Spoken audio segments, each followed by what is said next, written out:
Меня зовут Чихару Цано. Я японский физик. Я стараюсь презентировать по-русски и даже импровизирую мой доклад. И иногда читаю мою статью, несколько глав. Это совсем другая физика, которую я предложу. Первая тема относится к организации системы физики. И сначала я объясню. Русский язык 2000 миллионов раз более сложный, как английский язык, с точки зрения грамматики. Поэтому это очень трудно для иностранцев, как я, импровизировать доклад. Но я стараюсь делать это, потому что это будет интереснее, чем просто прочитать. Анатолий Павлович Смирнов сказал, что подлинный третий закон Ньютона динамического взаимодействия должен быть аксиомой всей современной физики. Этот подлинный третий закон Ньютона был открыт в физическом обществе Советского Союза. Все физики спорили. И тогда А.П. Смирнов сказал так: нам надо бросить современную авторитетную квантовую механику в мусорный ящик, потому что современная авторитетная квантовая физика только сохраняет видимость и объяснение поверхностных явлений. И это включает все противоречия.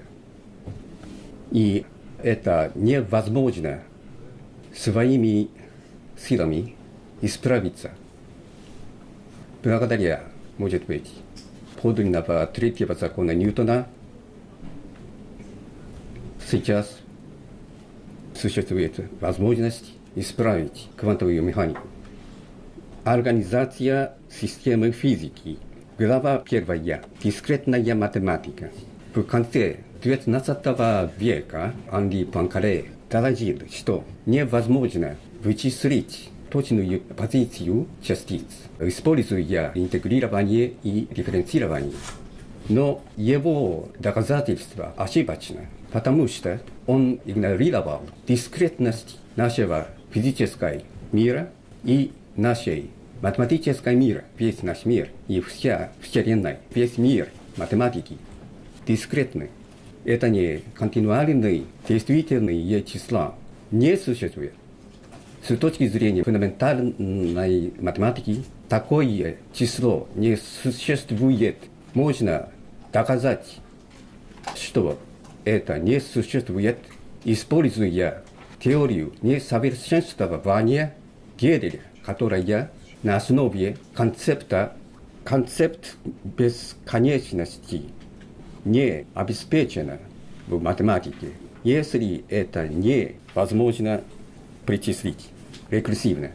Поэтому области вероятности, теории вероятности и область интегрирования и дифференцирования на основе континуальных действительных чисел. Поэтому эти две области математики ошибочны и должны быть исправлены. И кроме того, современная авторитетная физика использует много интегрированных и дифференцированных уравнений. Поэтому, конечно, эта физика совсем ошибочна. Мой бывший профессор Анатолий Павлович Смирнов сказал, что все экспериментальные результаты и экспериментальные уравнения современной авторитетной квантовой механики и теории относительности могут быть выведены из подлинного третьего закона Ньютона. Это значит, индуктивно можно объяснить такие экспериментальные результаты. И я создал относительную версию подлинного третьего закона Ньютона, динамического взаимодействия.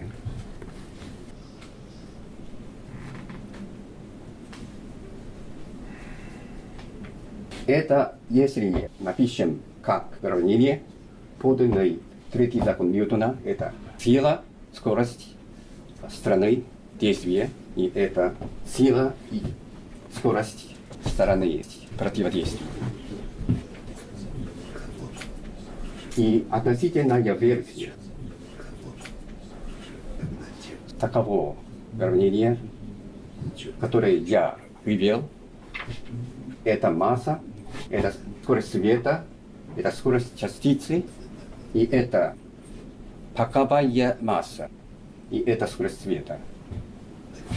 Это объяснит взаимодействие между частицей и эфиром.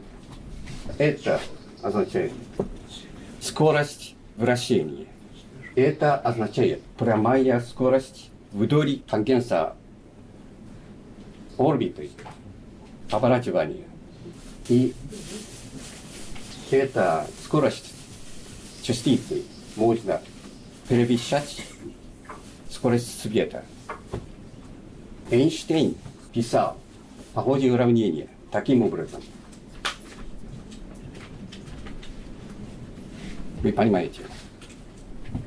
Так как есть корень, скорость частиц не может превышать скорость света, потому что это будет мнимое число. Но я позволяю скорость частиц превышать скорость света. И поэтому эта часть может быть отрицательна. И поэтому масса может быть отрицательна. Что означает масса отрицательная? Это значит, диэлектрическая постоянная отрицательна. Магнитная проницаемость тоже отрицательна. И направление, ход времени будет отрицательно. И так далее. И все отличаются.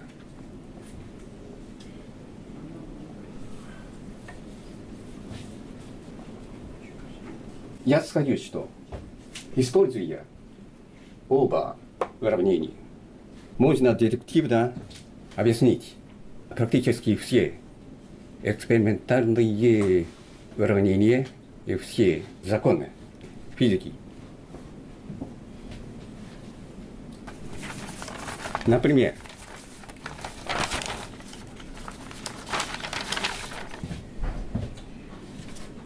закон Бойля-Шарлья.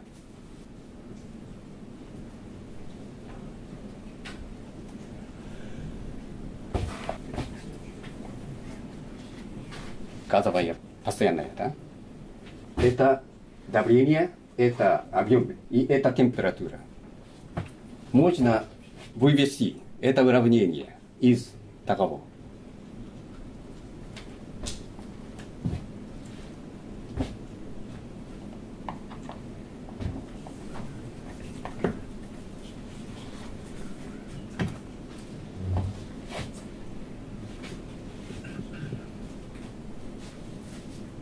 Это давление и это поверхность.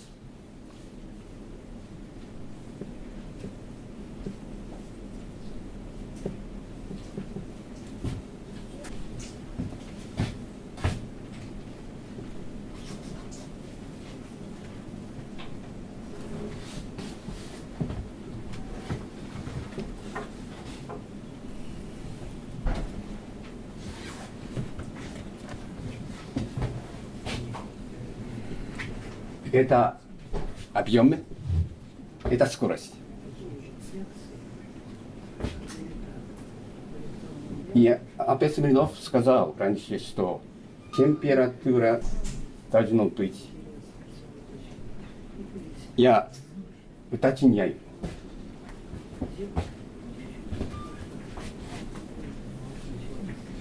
Температура первая.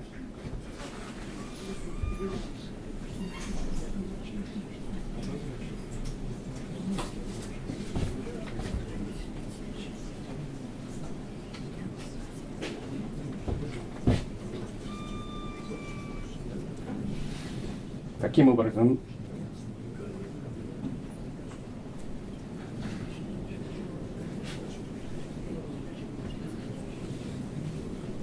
это точно закон Бойля-Шарлья выведен is подлинного третьего закона Ньютона. Я покажу вам интересную фигуру. Видите? Это геликоидальная катушка. Да? Если электрический ток течет на таком направлении, это будет N-поле, это будет S-поле. Если мы принесем компас, N-поле тянет S-поле вне цилиндрического пространства, внутри катушки. N тянет S, и S тянет N. И что случится? Если этот компас ходит внутри, это будет N-поле, который тянет N-поле. И S-поле тянет S-поле. Это очень важное открытие. Вы понимаете? N-поле тянет N-поле, S-поле тянет S-поле. Внутри цилиндрическом пространстве катушки. Кроме того, в крае цилиндрического пространства N-поле находится в крае, и S-поле в крае. Делено. Почему? Они отталкиваются, N-поле и S-поле отталкиваются внутри пространства катушки. Что означает это?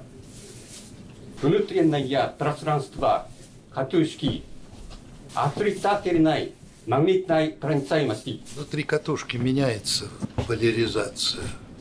Одинаковые полюса начинают притягиваться. Это направление никогда не меняется. Таким образом, да? Никакие физики до сих пор узнали этот факт. И современная абсолютная физика скажет, что невозможно отделить N-поле и S-поле магнита. Каждый раз мы делим магнит, возникает N-поле и S-поле. Почему? Потому что магнит всегда имеет без ошибок внутреннее пространство, которое отрицательной магнитной проницаемости. Поэтому в пространстве отрицательной магнитной проницаемости N-поле и S-поле делятся. Да? Поэтому это натурально, что каждый раз мы делим магнит, возникает N и S. Но если мы принесем действительное магнитный монополь, N-полярный магнитный монополь, который мы можем создать электромагнитным миром, если мы принесем такой магнитный монополь, N-полярный, S-полярный, N-полярный магнитный монополь собирается там, S-полярный магнитный монополь собирается там. Они всегда существуют внутри пространства отделенным видом. И Шахпарунов 35 лет сделал эксперимент с магнитными монополиями. Это действительно существует. Это совсем теоретически ошибочно. То, что современная квантовая физика, современная теория элементарных частиц, это совсем ошибочно. Они скажут, что только в начале космоса существовало только 0.000000001 секунд после создания Вселенной существовал магнитный монополь. Сейчас нет. Они скажут так, но это совсем ошибочно. Можно магнитный монополь существовать. Всегда существовать в таком пространстве. Используя ленту Мёбиуса, можно создать в пространстве положительной магнитной проницаемости. Нужно создать такой магнитный монополь, используя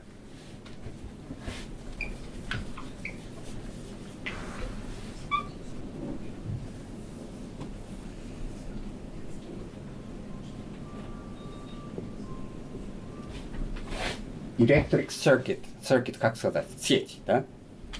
Электрическая сеть. Используя электрическую сеть, которая вызывает суперэлектричество в нормальной температуре.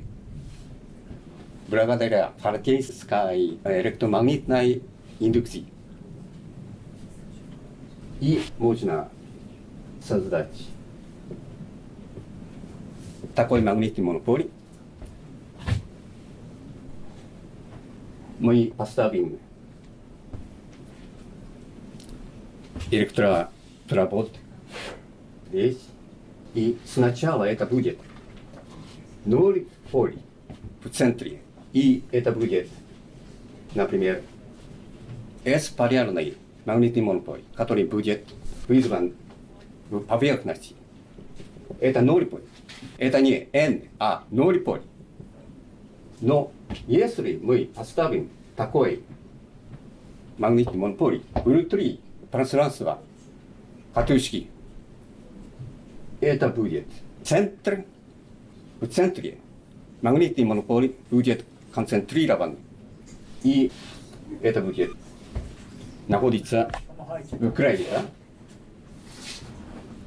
S и N можно создать так.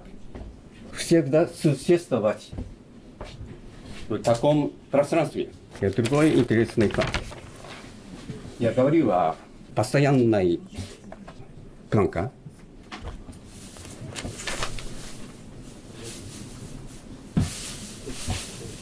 Постоянная планка. H. Это магнитный заряд магнитного монополия, умноженный электрическим зарядом электрона. Вы можете поверить, физическая единица. Да? Это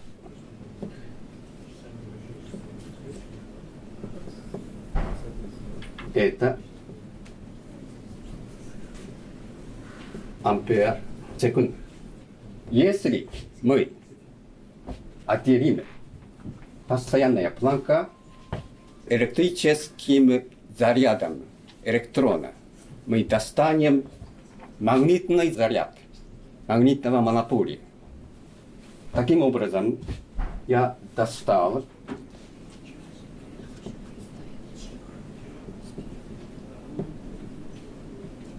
это точно единица, магнитный заряд.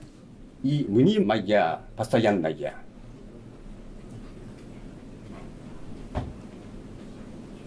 Вы знаете, это почти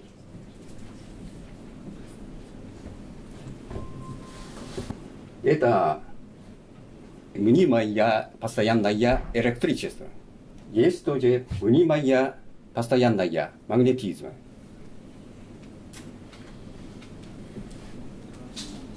Это магнитный заряд, единый магнитный заряд магнитного монополия здесь.